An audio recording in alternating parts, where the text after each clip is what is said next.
Alles, was nicht bin, das schreibe ich groß in einem Satz. All right. Welcome all of you to the 8th edition of the Lakeside Talks. It's named the summer edition, but you know, weather forecast was not available back then. So feel like it would be summer outside and everything's perfect. Today we have 3 great talks. I know only 2 of them are on the website because we had a latecomer in, so I'm really happy that we actually have 3 talks. And I'm gonna tell you what the 3rd one is when it happens.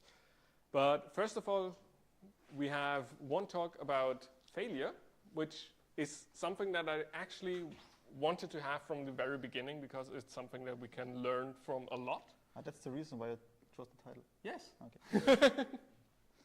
So I tried to convince Christoph to do a talk here for a long time now, and I finally made it happen. So thanks for being here.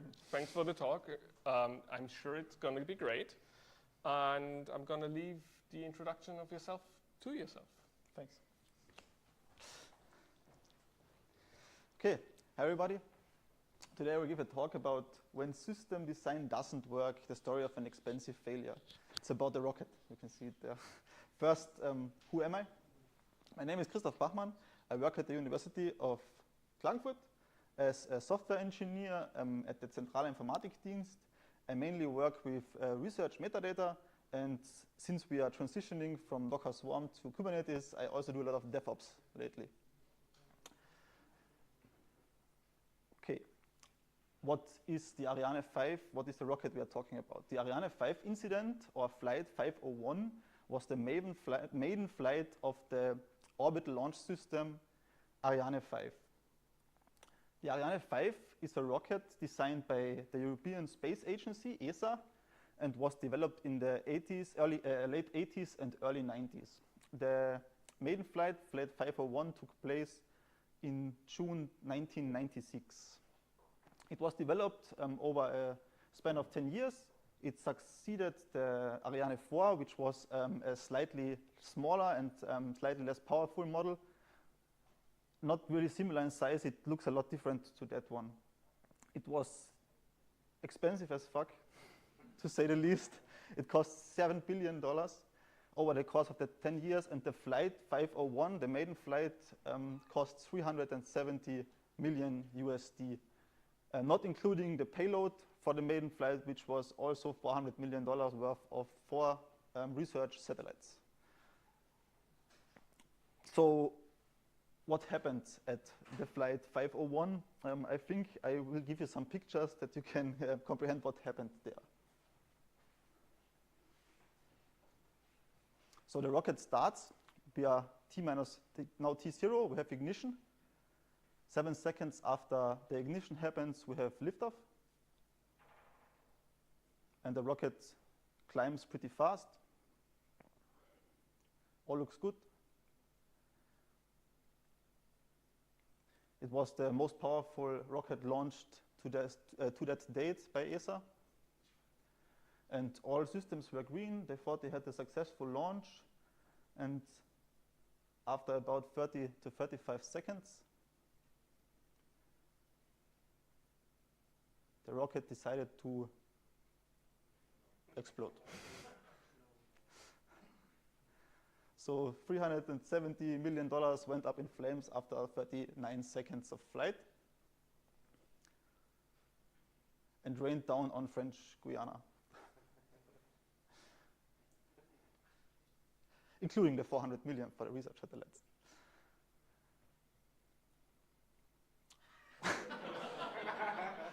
So I would also have that face if 10 years of my development time went up in flames after 30 seconds. So failure always happens, but we always can learn from failure. But first, when we want to learn from failure, we have to understand what happened, what went wrong. There are 3 main components which are contributing to the failure. Here it is the internal reference system, which is a system taken from the Ariane 4, which is used to determine some baseline measurements for the takeoff, like what is the latitude of the rocket, wind speed, and so on. It gives a lot of input to the flight control system, but it's not necessarily used after the start. It's a black box, so they just took it from the Ariane 4 and then installed it and used it. They thought it would work fine for shadowing. The flight control system, which takes inputs from a lot of systems and controls then the rocket. The rocket over there consists of two stages, the main stage in the middle and the two small boosters at the side. So we go over the launch step by step or event by event. So we have the first event, which is T-3 seconds before the start. It's ignition of the main engine. The internal reference system delivers a bunch of data to the flight control system. Everything works great as tested, and the rocket is good to go. 10 seconds later, we have a liftoff. At that moment, the flight control system controls the rocket, and the internal reference system is not needed anymore in an ideal system. But the internal reference system was kept running for another 50 seconds, because if they had a glitch at the start of the rocket, they would have to restart the internal reference system if you want to restart the rocket, and that would took, I think, about 10 minutes. So they just kept it running. If they delayed the start by a few seconds, they can just continuously input the data to the flight control system. No problem. The system works fine. They did the same at the Ariane 4, and they thought, okay, why shouldn't it work here?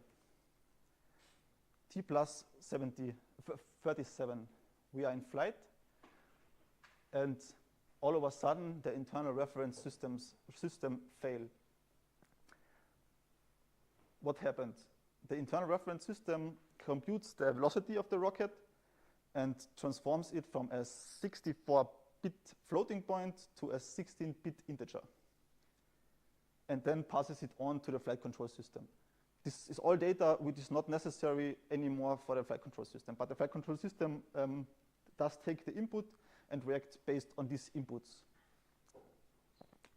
The problem here is the Ariane 5 is a lot faster than the Ariane 4 was at that stage, and the Ariane 4 doesn't have the problem because they shut it down 50 seconds after the launch. And here they didn't shut it down they also shut it down 50 seconds after the launch, but the velocity where the floating point conversion to the integer overflowed was reached after 37 seconds. So the internal reference system failed. So, but they are smart engineers, so what did they do? They had a lot of backup, because fails always happen. And what backup did they have? Another internal reference system. Because they thought, no, what can fail? Mechanical components always fail, gotta have a backup. They had a hot backup. It was on hot, the second system was on hot standby. So it did the same calculations at the same time, but you can just switch to the other system without any delay. What was the problem? The second system ran the same code. So it also failed. Now we are in a state that was not computed before, and nobody knew what the system would spit out in that case. The system in that case spit out an error code, which was used for debugging. But the flight control system was never intended to compute the error code and used it as valid position data. So what do happen when we have a flight control system which gets an error code as input instead of position data?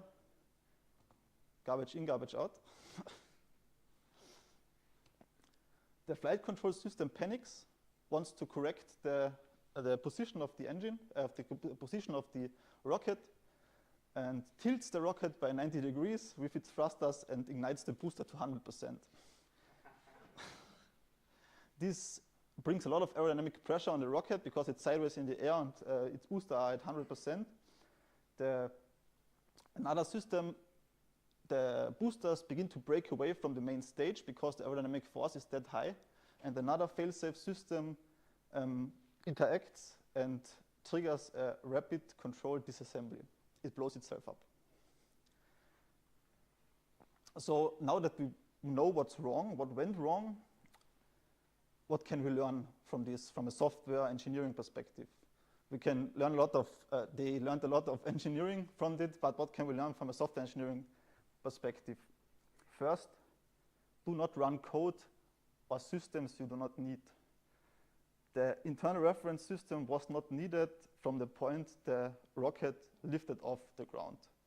There was no need to run it anymore. They had a reason why they kept it running, but that was the ultimate cause for the failure. If they shut it down even 35 seconds after a liftoff, it would be fine.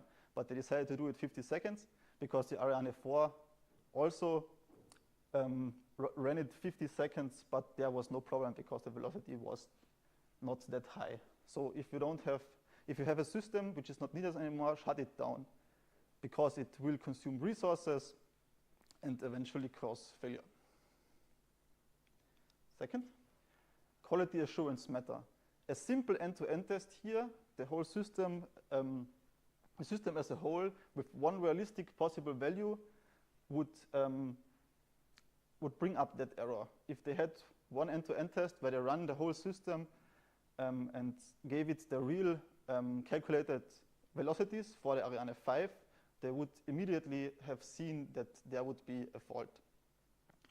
So test your system with realistic positive and negative values. Third, the smallest code quality details matter. See the forest and the trees. So we have the forest, which is the system as a whole with end-to-end test, but we also have the trees, the component itself. The component itself, in this case, was the internal reference system, and it failed because it could not convert a 64-bit floating point to a 16-bit integer. And this could easily be avoided if they had tested that unit again for the Ariane 5, but they didn't. They took it as a black box and took it for granted that it would work because it worked at the Ariane 4. If they ran simple tests with the expected velocity values, they would easily have recognized that failure before. And the fourth thing we can learn from this is that system complexity matters a lot. The engineers analyzed the system and determined the critical components. And because they're aerospace engineers, the critical components for them are always engineering mechanical problems and not software components. They thought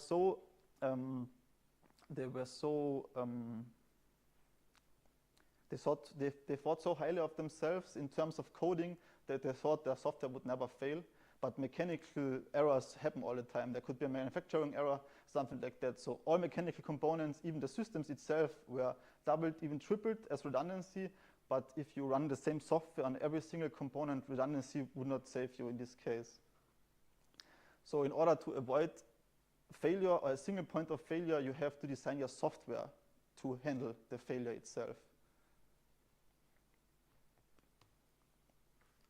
And finally, the Ariane 5 rocket took off 116 times more after that failure.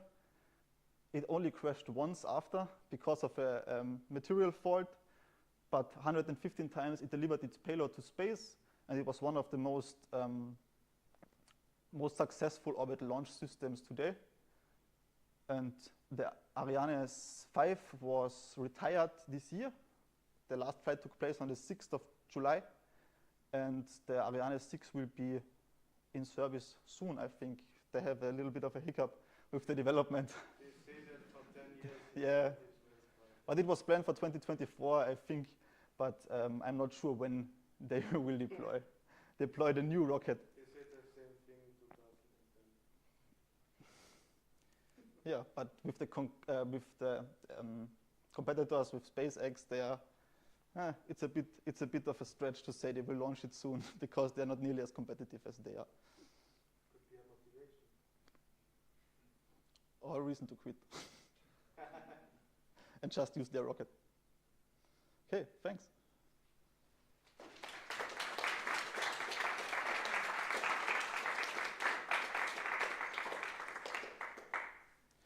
Maybe one thing before we talk about that.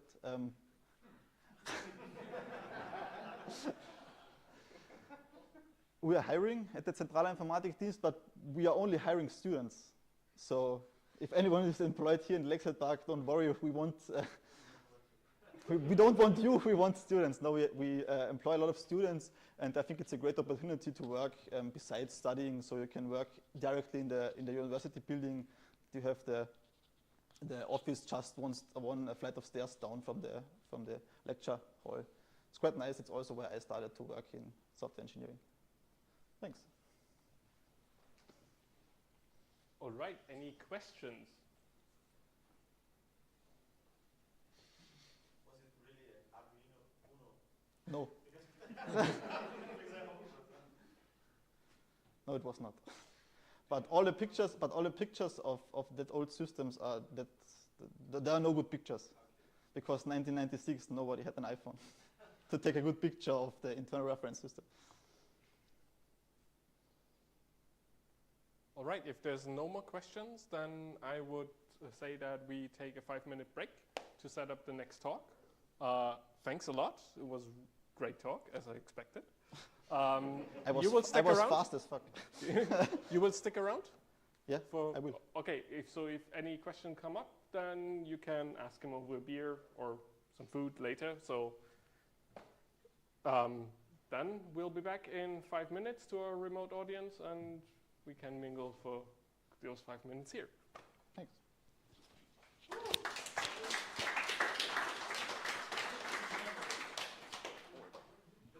Speedrun. Richtig hart gespeedrun. What the fuck? Achso, das ist der komische mit dem. Ich dachte, du hast gerade den Internet. Nein, habe ich nicht. Das ist hat es vorher schon so No. eingesteckt. Yeah. How much does this bug cost? No.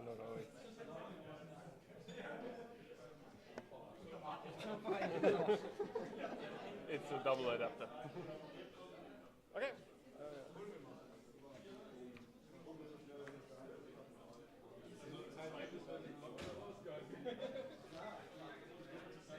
Du brauchst eine Pause, oder? Du brauchst eine Pause. Ja, so schon. Wir rufen dahinter. Wir schauen noch, wen ankommt.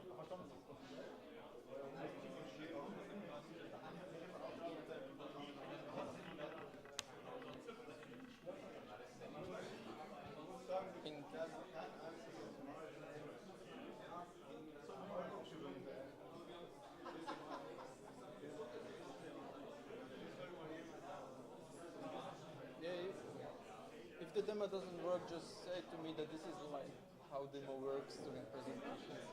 Yeah, that's fine. No, it will work. Don't worry. I was just joking earlier. After the break, you only. Sure. Oh yeah. I can handle it.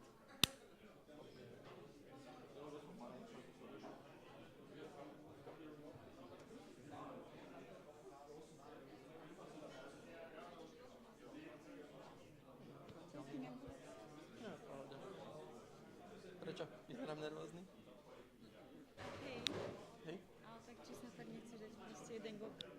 Dve piva, skip sa na dva.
Okay, then welcome back.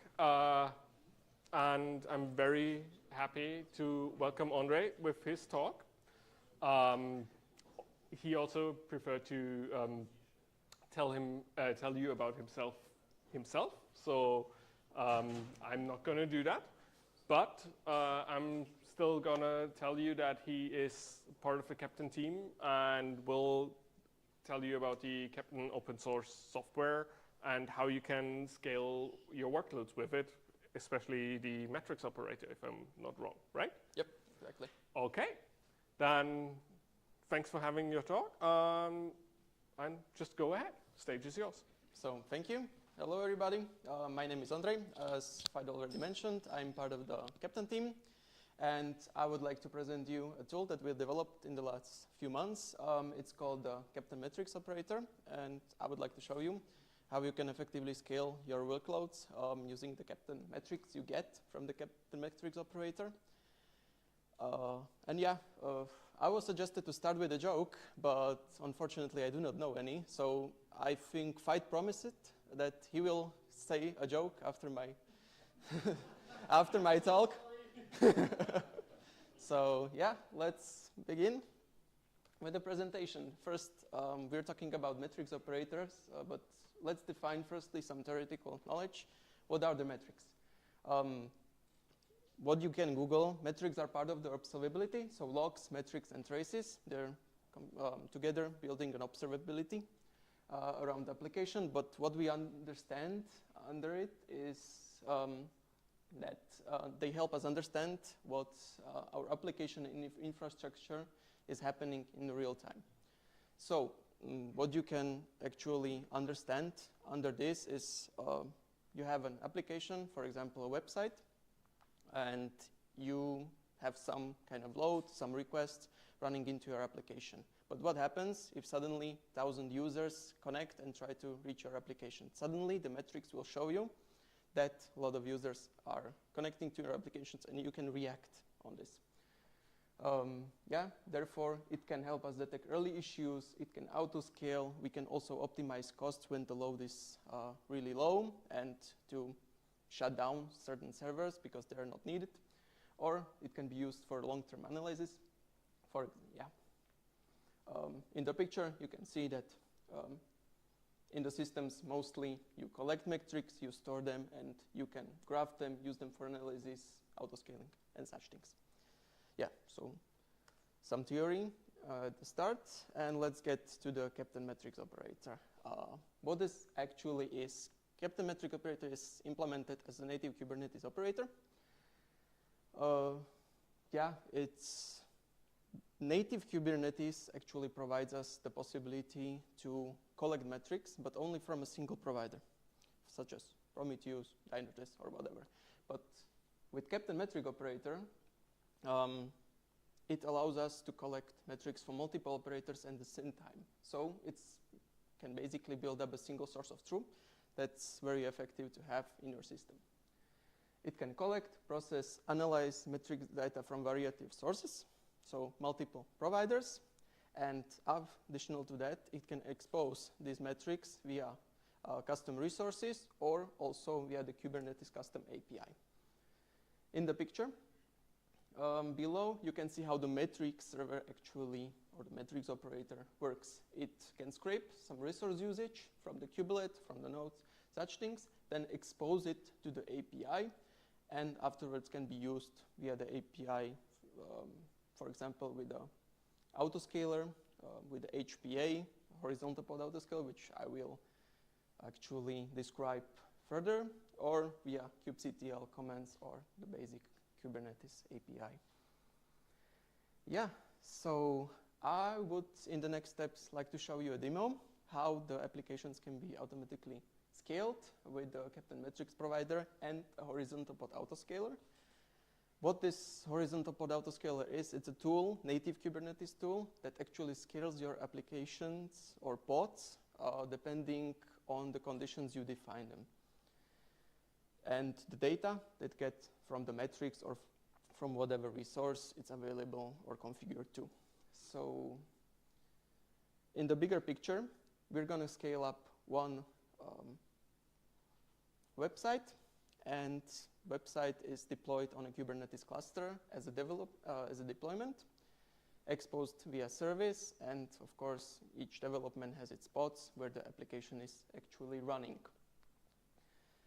In the center of the demo, we will have a capture metrics operator, which fetches data from the observability provider. In our case, we will use only one observability provider for demo usages, but in real life, you can use multiple of them.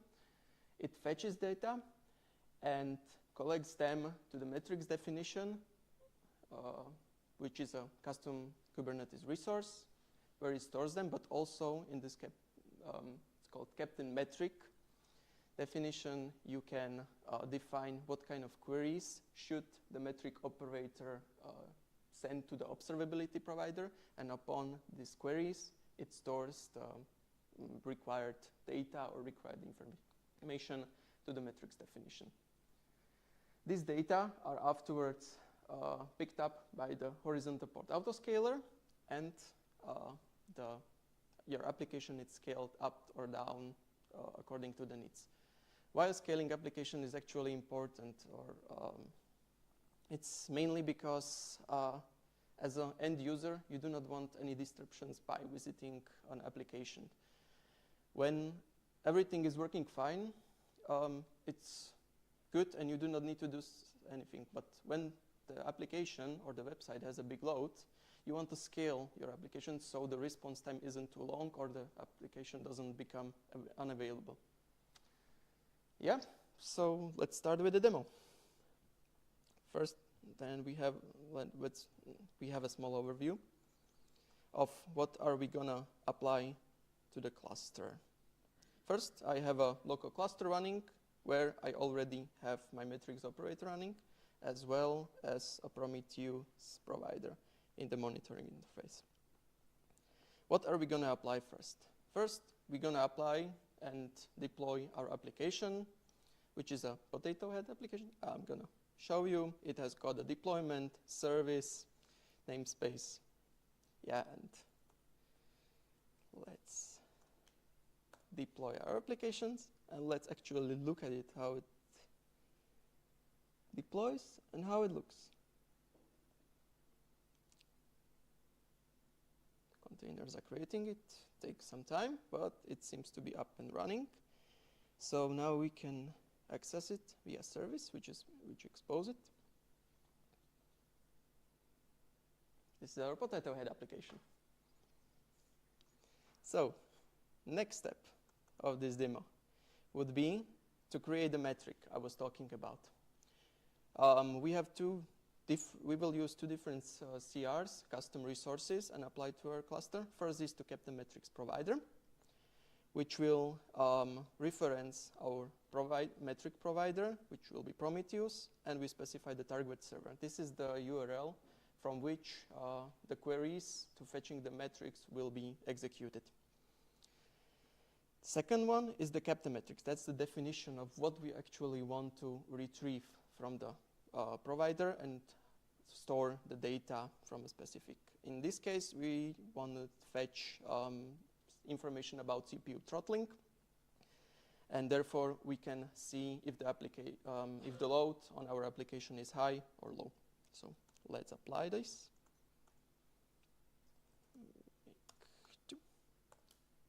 We create a matrix.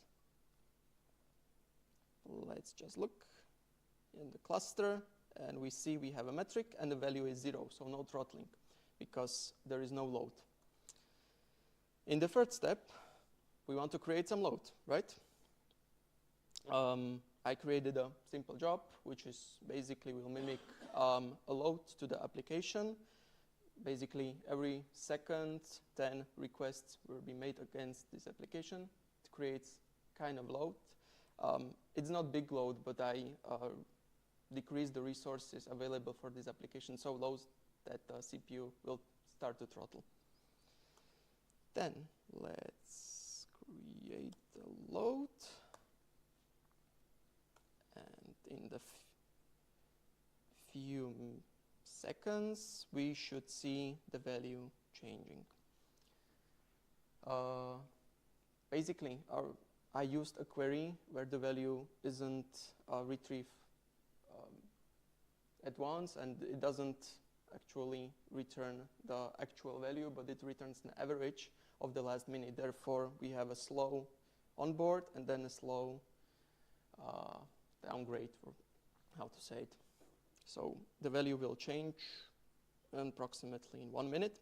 But in the meantime, we can look at the horizontal pod autoscaler, which will be the tool which will fetch the data. We configure it to have a minimum type of replicas, 1, and a maximum type of replicas, 10. So we will have maximal only 10 replicas of our application running on this cluster, which will actually accept the load which we generated. We can reference an object here, which will be a captain metric, which we created 2 steps before. It's named CPU throttling, and we need to specify a target. That's the value that we actually want to react upon.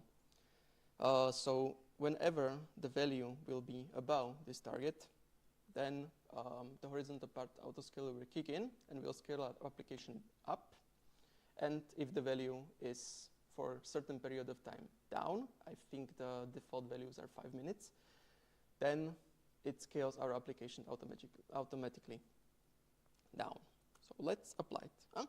You see, we already have a value of throttling bigger than 0, so our application is actually a little bit overloaded.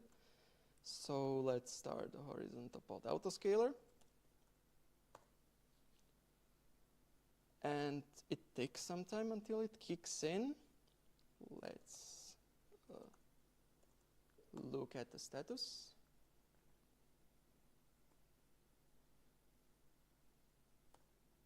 Yeah, it already kicked in. So as you can see, we have some events, and here the message says new size for reason captain metric CPU throttling is above target.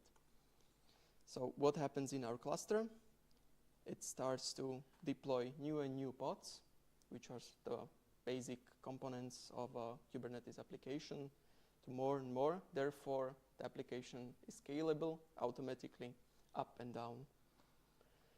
And as an end user, I do not see any difference if 1 or 1,000 users are connected to our application. It is always available and always ready to have a good enough response time so the user doesn't see any delays or application shutdown. Yep, as we can see, we reached the maximum number. So previously we had only 1 pod running on our application. Now we have 10 of them. Yeah, I guess this is all from my demo. So let's return back to the presentation. And what are the other possibilities then, what we see? This captain metric can be integrated with other cloud-native tools such as KEDA, which is the Kubernetes event-driven autoscaler, which is another type of autoscaler which can use the captain metrics, but event-based. Argo CD, which is a GitOps solution for continuous delivery, but also Flux. Yeah. I would say that's all from my side. If you want to try out this demo, it's available on our Captain website and also on our Captain documentation. We are happy to help with anything. You can see the Slack channel and the links to our project. And yeah, thank you for your attention.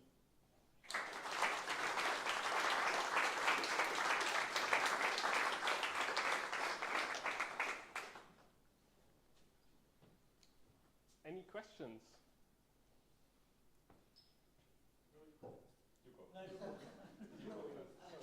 Most of them want to hear it. Rolze first. Okay, thanks for the demo, Andre. Very smooth demo. The only thing I wanted to, you said the last slide was, okay, these other tools are doing the same? No. You can integrate a metrics operator with these tools. So you can use the metrics operator, for example, with KEDA, also without cost scaling, but event-based. KEDA is a Kubernetes event-driven autoscaler. Therefore, it reacts on Kubernetes events. And natively, matrix operator is implemented in a way where it's actually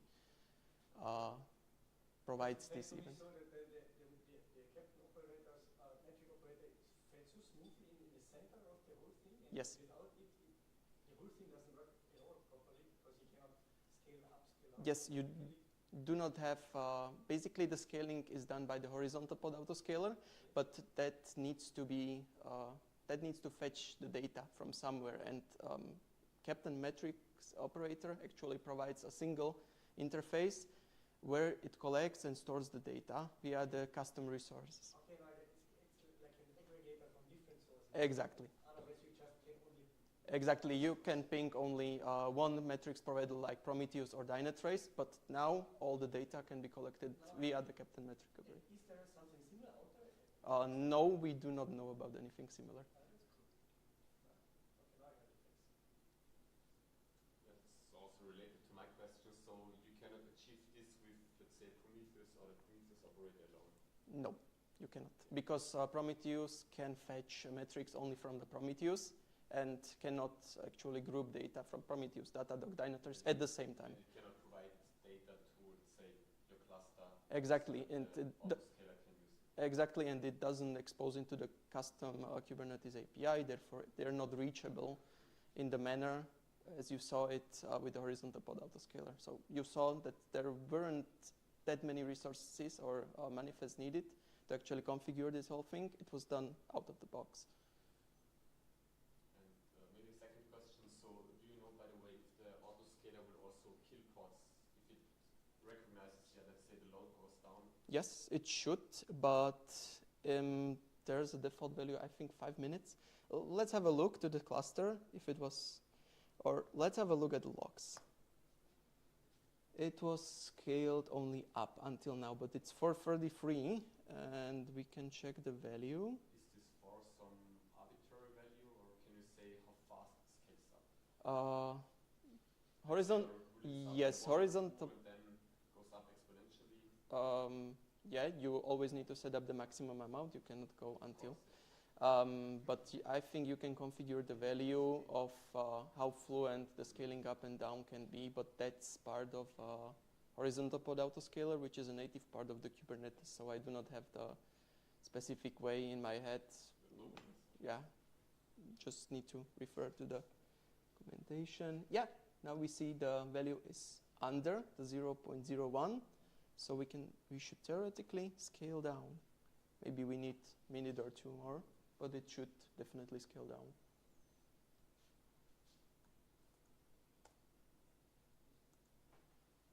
I have a question. So the operator doesn't store historical data, only the latest ones? Yes, it's basically fetched. We have it configured. Every 10 seconds, you have an updated value. You can. And if you want to store it, you need to fetch it from the exposed API and store it in additional database. Basically, you're speaking about storing historical data. That's what a single provider does. Basically, if you use a Prometheus, you have the history, but for this functionality, it's not needed. You can not theoretically, you can specify your query in that manner that it fetches data from the last hour and it creates an average or whatever aggregation function, and therefore it reacts upon that. Okay. Thank you as well. I was curious because you mentioned Argo CD. Like, how would you use the metrics operator in combination with it? Is it also used to autoscale, or? It can be used to autoscale. Yeah, you can have a system where Argo CD is a GitOps approach where you can apply some, yeah, actually in this manner. You can use Argo CD to deploy your application and afterwards scale it automatically without any touch. But so basically this scenario, but I applied that manually. Yes, you could say, yeah, roll back to a previous version, some, say, value goes over Yes, you can, but for that we have the lifecycle operator, which actually that's another topic, which actually, yeah. For a previous talk, for, we already heard that. I think my colleague Florian will represent that. Yeah, Kubernetes natively handles the lifecycle of pods, but Captain lifecycle operator can manage lifecycle of all applications. Therefore, it creates connection between the pods, and therefore it can roll back, roll out new versions, have some quality gates, also with usage of the metrics operator as it has got the metrics available and such things. All right. If there's no more questions, then thank you very much. I'm terribly sorry about missing the joke at the beginning. So, just one, you see, we scaled down already. New size 8, therefore the load went down and we scaled up. Just to show.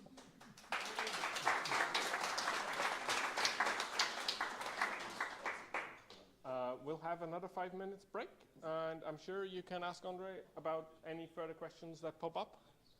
And we'll see each other in 5 minutes to the remote audience.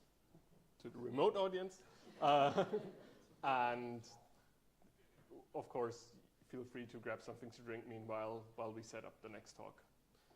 Okay?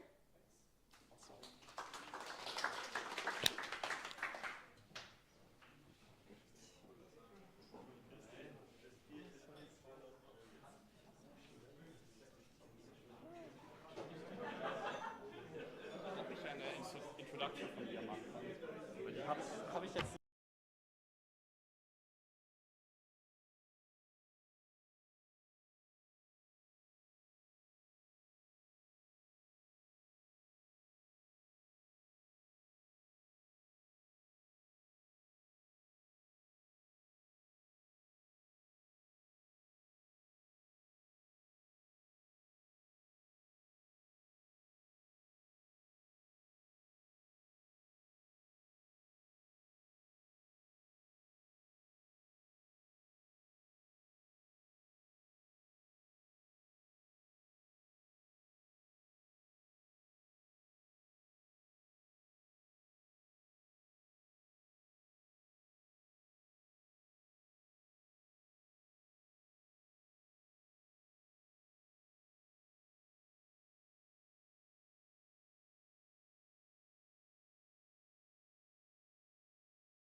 An ist es schon? Bitte? An ist es schon? Also, Achso, es leuchtet. ja genau, es ist schon an. Nur Okay, anstecken. jetzt habe ich nichts Schlimmes gesagt. All right. Then let's continue.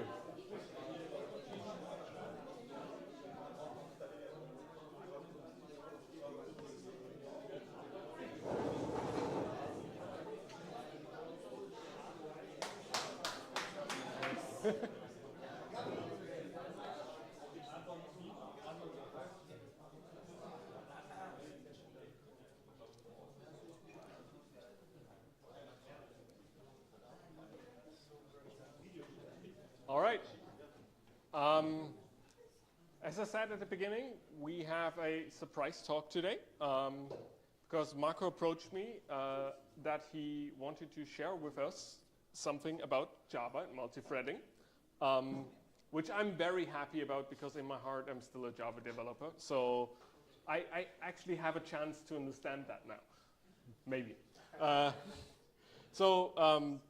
Marco Susitz, now a colleague of mine, he's a very vivid Java programmer, and he will tell us about multi-threading and Loom.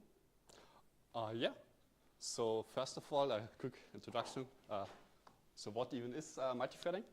So for anyone who doesn't know it, so in a normal program, you have your single task, and the program only focuses on a single task. But in certain situations, you might run into some problems. So let's say you have a really fancy UI, and then you need to do a blocking operation. Let's HTTP call or some very difficult calculation. And if you only have a single thread, the UI will be unresponsive for the time where you do the blocking operation. So the user might think, oh, application is broken. So for this, you would typically use multi-threading. So you can free up your UI. You can keep the UI responsive even if you have blocking operation.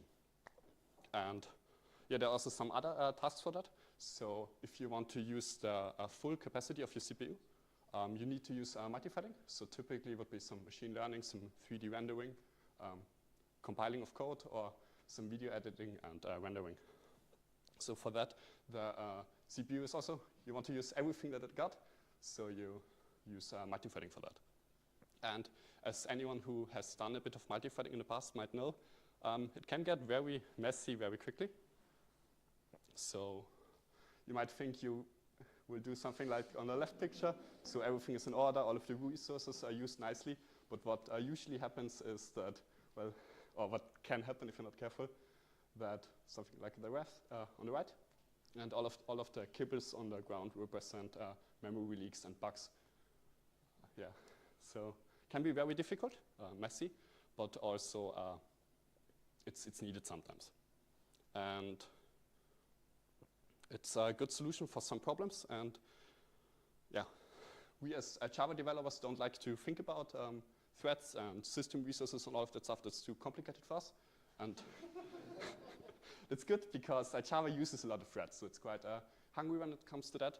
So maybe a quick raise of hands. Who of you has written a single thread Java application in the past? Yeah, I think most of you are actually lying, because even a simple hello world uses a lot of threads.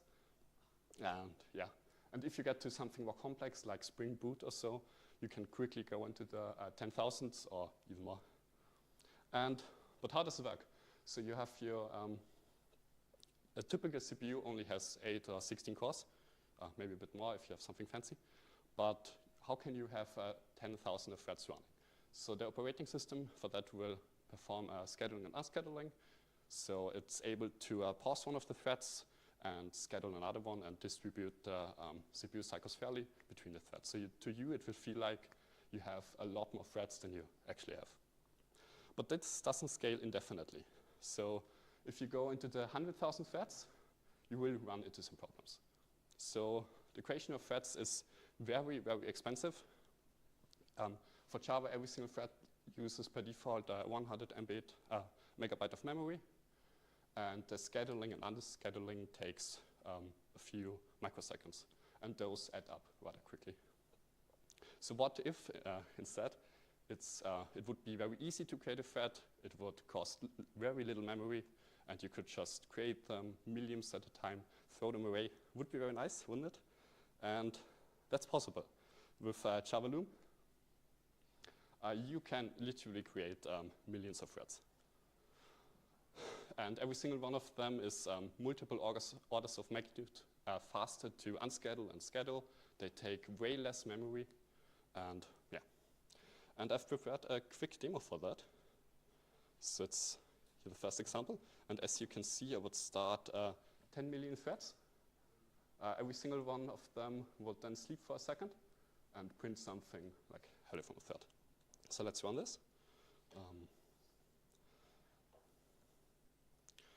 So if you would run this with normal operating system threads, my PC would die, but as you can see, it didn't die. It actually ran just 10 million threads. I've only printed the output of the first 10 threads, and it worked completely fine. How's it possible? So what Java Loom does, it gives the JVM the ability to move a tiny part of the stack, so the very top, to the heap, and move a different part of the stack, of a different stack, back onto a thread. So this way, instead of having to schedule and unschedule everything, the JVM can schedule only a very tiny part, the part that changes, and that's way faster.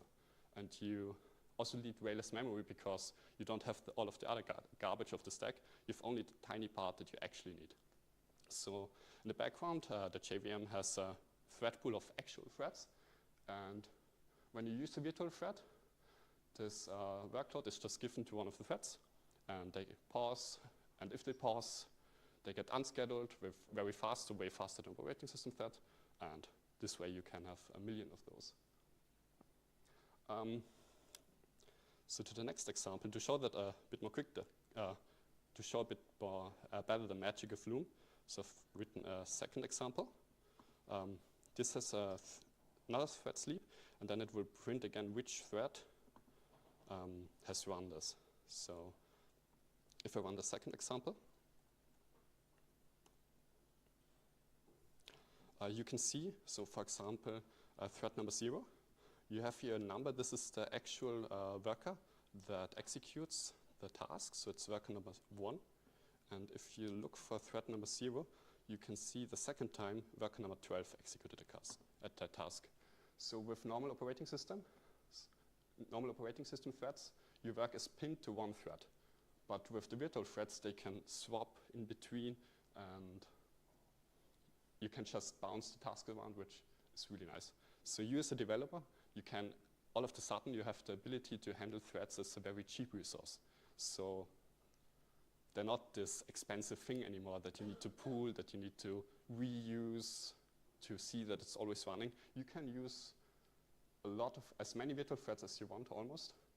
And you can create them, you can delete them, it doesn't matter. You can leave them idle for however long you want. It doesn't matter.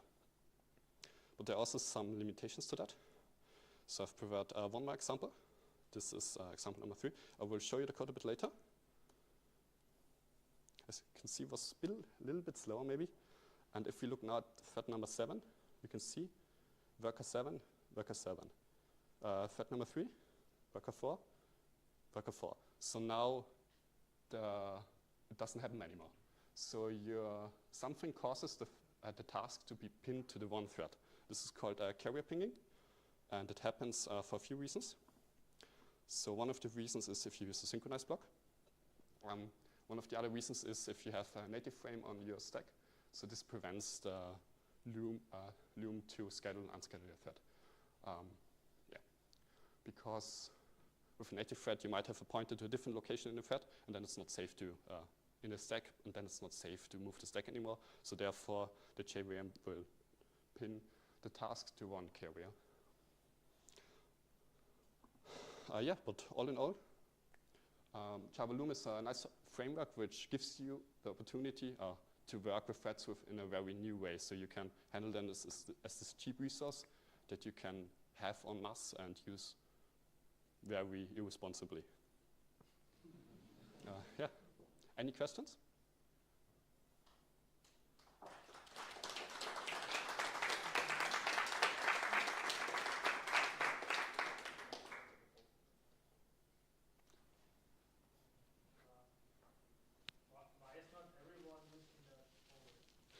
One thing I forgot to mention.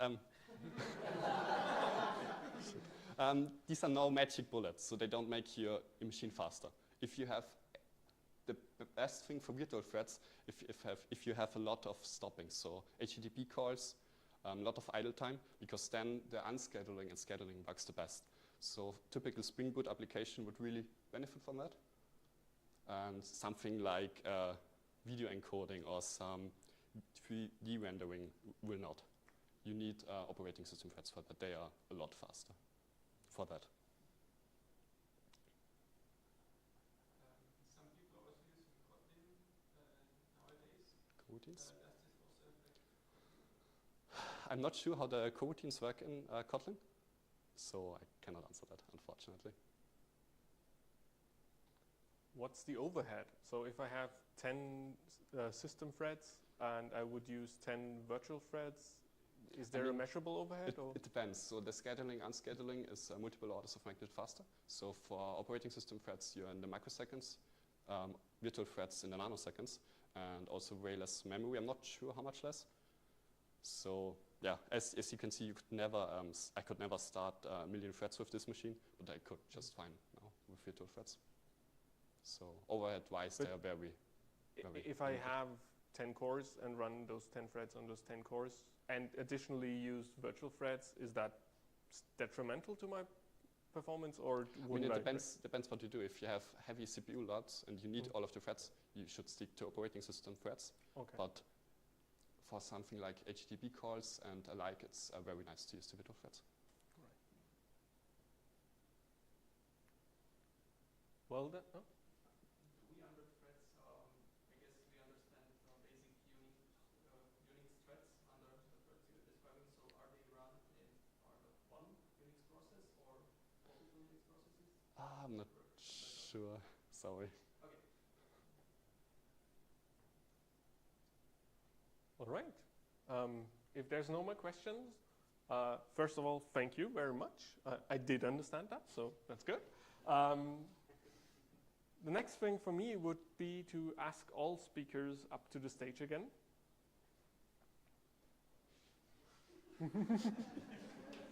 Yes, you were speakers.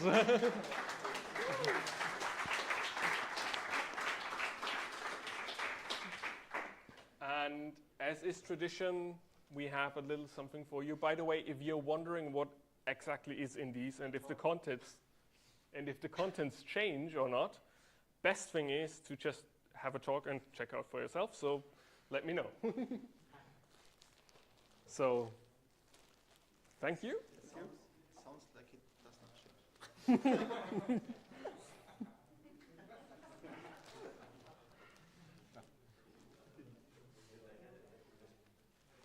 It will change at one point when we run out of these towels. Okay, and with that, there's one more thing for me to do, and this is my favorite part. There's food back there. Feel free to grab some. And please, if you still have questions, ask them and mingle. So thank you all for coming. I really hope to see you next time. It will be on the 30th of November with the autumn edition.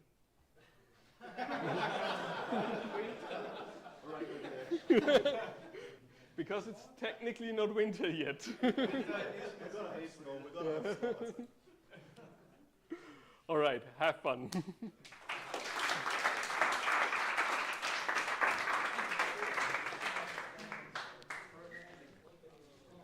Thank you for coming. It was great. Yeah.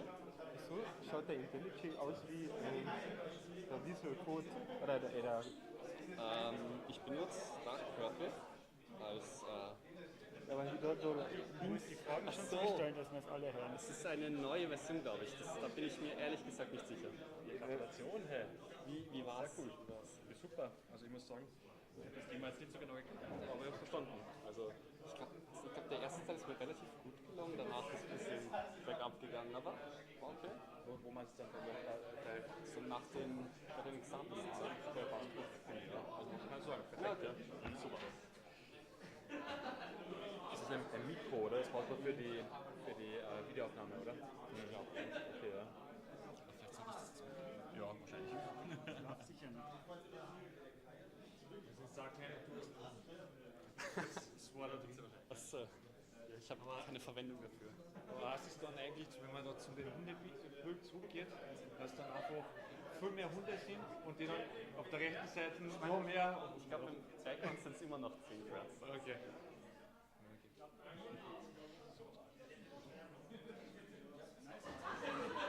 Wie war's, Georg? Super. Mutig. Ja, wann machst du heute? Wow, aber das war rein aus deiner eigenen Kreation heraus. Ich wollte schon länger. Und ich hab mir eigentlich fest vorgenommen, ich wollte jetzt im September